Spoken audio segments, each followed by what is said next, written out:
السلام علیکم دوستو، آج ہم بات کرنے جا رہے ہیں قرولوش عثمان سیریز کے بارے میں۔ اس تاریخی سیریز نے پچھلے 5 سالوں سے ناظرین کے دلوں پر راج کیا ہے، لیکن کچھ ایسی خبریں سامنے آ رہی ہیں کہ سیزن 6 جو اس وقت جاری ہے اس سیریز کا آخری سیزن ہو سکتا ہے۔ یہ خبریں مختلف یوٹیوب چینلز اور فیس بک گروپس میں گردش کر رہی ہیں۔ کہا جا رہا ہے کہ ویورز کی کمی اور ناظرین کی دلچسپی میں کمی کے باعث سیزن 6 اس سیریز کا آخری سیزن ہوگا اور ڈرامے کو اختتام پذیر کر دیا جائے گا اور ایک نیا ڈرامہ شروع کیا جائے گا جس کا مرکزی کردار اورحان غازی ہوگا۔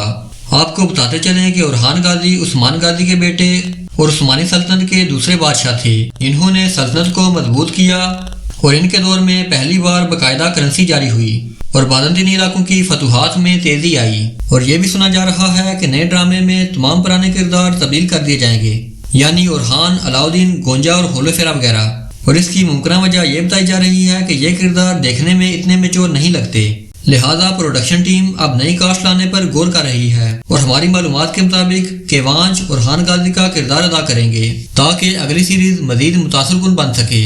اب سوال یہ ہے کہ کیا یہ فیصلہ درست ہے؟ کیا ہمیں پرانی کاسٹ کے ساتھ اورحان غازی سیریز دیکھنی چاہیے تھی یا ایک نئی شروعات زیادہ بہتر ہوگی؟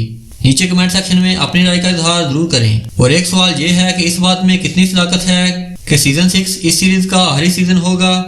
تو اب تک کی معلومات کے مطابق قرولوش عثمان کا سیزن 6 جاری رہے گا اور اے ٹی وی کی جانب سے اس کے آخری سیزن ہونے کی کوئی باضابطہ تصدیق نہیں ہوئی، اور موجودہ معلومات کے مطابق محمد بزدار نے قرولوش عثمان کا سیزن 7 جاری کرنے کا فیصلہ کیا ہے، جو کہ اس سیریز کا آخری سیزن ہوگا، یعنی اس سیریز کے ٹوٹل 7 سیزن ہوں گے، اور اورحان غازی اور علاؤدین کے کرداروں میں تبدیلی کی صداقت پر سوالیہ نشان ہے۔ اور اگر اے ٹی وی اپنی آفیشیل ویب سائٹ پر اس خبر کے بارے میں مزید معلومات دے گا تو ہم آپ کو ضرور آگاہ کریں گے۔